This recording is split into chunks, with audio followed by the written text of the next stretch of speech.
Tanguay électronique en première ligne. On parle de capitale au stade municipal. Pour les fans du junior, on parle des remparts. On manque pas une victoire du rouge et or. À l'esprit sportif, on aime le sport. Ici Carl Larouche, bienvenue à l'Esprit sportif. Ce soir, au menu, un grand club de course à pied pour les jeunes. Également, 5 joueurs du Rouge et Or sont repêchés dans la Ligue canadienne de football. Mais d'abord, parlons de ce match numéro 4 de la Coupe du Président entre les Remparts de Québec et l'Océanique de Rimouski. Les Remparts étaient en avant 2-1. Très inspirés par la foule, les Remparts débutent en force et ne mettent que 4 minutes 10 secondes avant de marquer en avantage numérique. Kurt Etchegari reprend son propre retour de lancer et inscrit son 8e des séries de Katchev et Duclair. Les Remparts doublent leur avance en avantage numérique. Le tir du défenseur Nicolas Brouillard passe à travers Louis-Philippe Guindon. Les passes vont à Erney et Duclair, 2-0. Second en avantage numérique. Très impliqué physiquement, Yannick Turcotte est pris en défaut pour avoir donné de la bande et l'Océanique en profitera. À 10 minutes 3, Alexis Loiseau trompe Foucalé du côté rapproché. Un tir à but! Alexis Loiseau, court et court, et c'est 2-1. L'écart est réduit à 1 but, c'est 2-1 Québec. Les visiteurs sont très opportunistes. Avec 3 secondes à la période, le puissant tir de Yann Kostalek surprend Foucalé. Le 5e tir de l'Océanique qui nivelle la marque 2-2. La poussée du club du Bas-Saint-Laurent se poursuit en 2e quand Frédéric Gauthier marque un 3e but d'affilée pour l'Océanique. Tapperton et Loiseau se font complices. C'est 3-2 Rimouski. Moins de 7 minutes plus tard, le premier but des séries de Guillaume McSween accroît l'avance des Rimousquois. Zach Foucalé accorde un 4e but sur 12 tirs et Philippe Boucher en a assez vu et envoie Callum Booth dans la mêlée. C'est 4-2.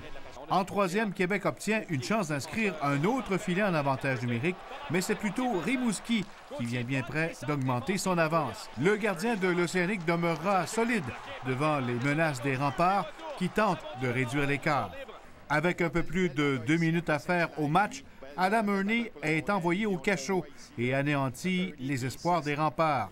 Il y aura un 5e match à Rimouski vendredi. La série est égale 2-2. On n'a pas respecté le match que nous, on veut jouer. Puis, il va vraiment falloir oublier ce match-là. Puis, en fait, les 2 derniers pour vraiment regarder vers l'avant pour le prochain. Les autres, ils ont profité de leur chance. On n'a pas profité de les notes. C'est sûr qu'on veut mieux jouer que ça. En 2e, je pense qu'on a joué vraiment une période exécrable. Le 2e but qu'ils ont scoré à 2 secondes de la fin, ça nous a fait le mal, je pense.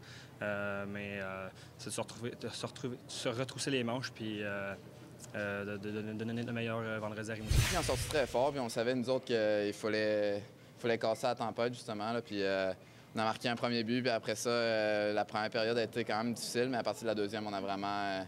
C'est sûr que le but à 2-3 secondes de la fin là, nous a vraiment aidé. La première période, c'est peut-être notre meilleure période depuis très longtemps. Là. Je pense qu'il y avait un club sur la glace en première période. Mais ils ont été tenaces, ils n'ont pas lâché. Ils ont compté un gros but, comme tu dis, sur la 2e pénalité là, à Yannick. Puis le but de Kostalek nous a fait mal en fin de première. With the 7th pick of the 2015 CFL Draft, the Edmonton Eskimos select Danny Grue. Le joueur de ligne offensive Danny Grue a été le premier joueur du Rouge et Or à être sélectionné mardi soir lors du repêchage 2015 de la Ligue canadienne de football. Au total, c'est 5 joueurs de l'équipe de l'Université Laval qui ont trouvé preneur chez les professionnels. Grue a entendu son nom être appelé au 7e rang par les Eskimos d'Edmonton. Le colosse de 6 pieds 6 pouces, 325 livres, s'était joint au Rouge et Or en 2011. Il a aidé les Lavallois à remporter la Coupe Dunsmore à 3 reprises et la Coupe Vanier à 2 occasions. Je n'ai pas vu venir vraiment, mais je m'attendais à rien, tu comprends? J'ai eu des parlers numéro 1, puis après ça, j'en avais aucune idée. Je savais que numéro 1, c'était 50-50, moi puis Alex Mathias. Puis après ça, j'en avais aucune idée. Fait que pour moi, peu importe le choix, je voulais juste une équipe qui me voulait. Et c'est Edmonton, fait que je suis très content. C'est pas du stress, c'est l'excitation. J'étais excité, j'avais hâte, j'avais vraiment hâte. Stressé, moi je suis stressé avant un examen. Là, ça, c'était c'est football, je sais où ce que je joue. Fait que j'étais vraiment plus excité que stressé, c'est sûr. C'est de quoi qui va arriver une seule fois dans ta vie. Et c'est arrivé aujourd'hui, je suis tellement content. Puis j'ai juste hâte de jouer au football avec eux autres. With the 9th pick of the 2015 CFL Draft, the Calgary Stampeders select Carl Lavoie.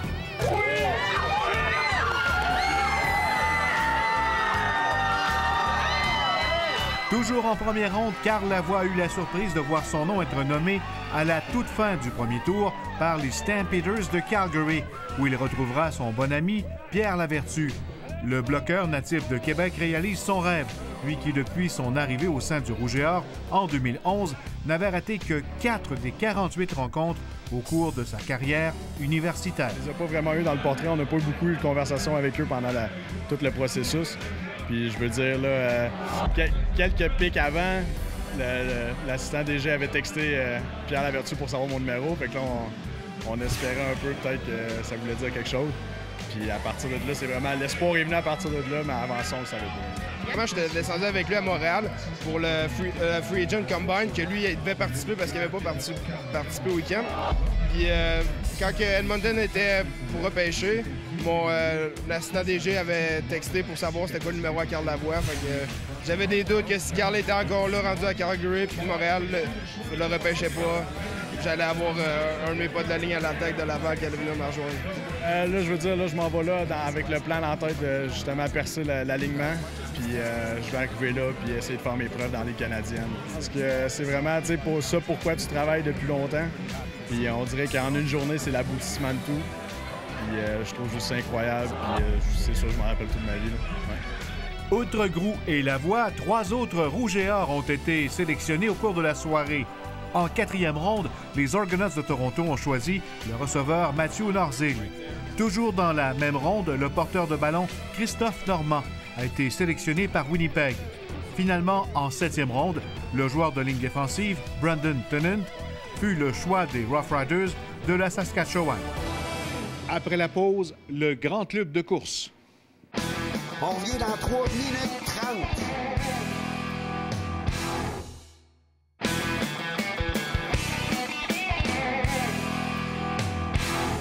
La course à pied est de plus en plus populaire au Québec. Le nombre d'adeptes augmente et la course qui n'est pas seulement réservée aux adultes, mais également aux jeunes. Depuis 2 ans, le grand club de course à pied pour les jeunes de 5 à 11 ans existe dans la région de Québec. Alors, on développe la passion chez les jeunes pour la course à pied grâce aux jeux, entre autres, et même quand il pleut, comme a constaté André Martin.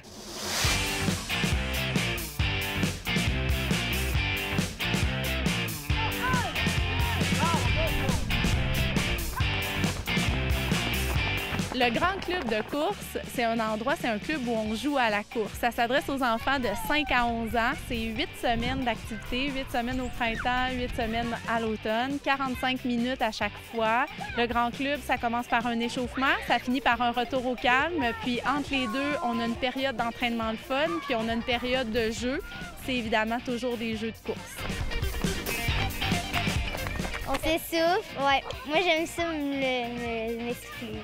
Dans les cours de course, on fait des activités comme des jeux, concours. On fait le lièvre et la tortue, que quand on dit lièvre, il faut courir vite, puis quand on dit tortue, il faut marcher. Pourquoi vous aimez ça, la course? Moi, ça me donne de la santé, puis ça m'amuse les soirées quand je fais rien. Est-ce que vous avez déjà remarqué comment se déplacent les enfants? Les enfants, là, se déplacent vraiment presque toujours en courant. Alors, on leur permet juste de faire ça dans un contexte un petit peu plus organisé. Changez votre direction! Vous travaillez sur les techniques de course quand même un peu. Je vais initier les techniques de course, mais je n'irai pas de manière absolue. Je n'irai pas en profondeur. Je vais leur parler, par exemple, des éducatifs de course. On va les pratiquer. Je vais leur donner des petits correctifs. Mais je ne veux pas que ça devienne plate, redondant et difficile. J'essaie toujours de travailler dans la fameuse zone de délicieuse incertitude qui rend les défis le fun pour les enfants. Un petit peu difficile, mais pas trop. Ce qu'on veut, c'est que les enfants travaillent cardiovasculairement au minimum 60 minutes par jour de manière modérée à intense. Alors, la course à pied, c'est un moyen comme un autre d'y parvenir. Avec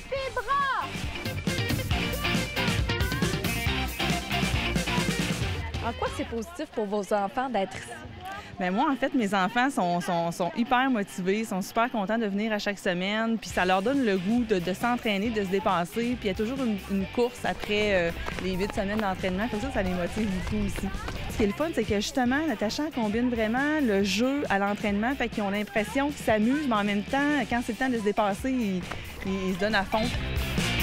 Parce que Natacha est gentille, puis elle fait plein de jeux avec nous. Puis on fait souvent des jeux qui fait travailler notre cœur, alors moi j'aime ça. Ça nous donne de l'énergie.